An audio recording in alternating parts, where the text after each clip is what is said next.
Welcome to our channel. Today we how to disable mobile check deposit alerts in Bank of America, beginner guide step by step clearly. Open your mobile banking app on your device. Log in to your Bank of America account using your credentials. Once logged in, look for the settings option on the main menu. Tap on settings to access your account preferences. Scroll down until you find the notifications section. Select notifications to view your alert preferences. Look for mobile check deposit alerts in the list of notifications. Tap on mobile check deposit alerts to access the alert settings. You will see options regarding the alerts for mobile check deposits. Toggle the option to off to disable these alerts. Confirm any prompts that may appear to finalize your decision.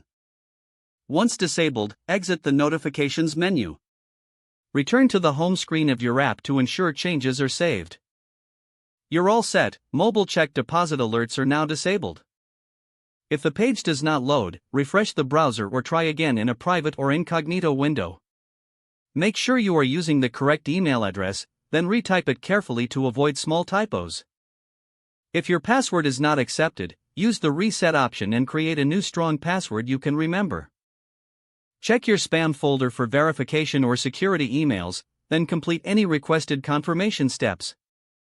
Enable two-factor authentication if available to improve account security and reduce unauthorized access risk.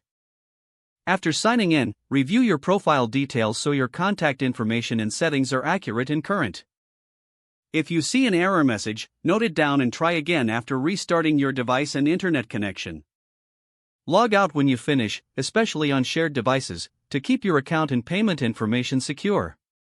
If the page does not load, refresh the browser or try again in a private or incognito window. Make sure you are using the correct email address, then retype it carefully to avoid small typos. If your password is not accepted, use the reset option and create a new strong password you can remember. Check your spam folder for verification or security emails, then complete any requested confirmation steps. Enable two-factor authentication if available to improve. After signing in, review your profile details so your contact information and settings are accurate and current. Don't forget to like this video and subscribe to our channel for more step-by-step tech guides.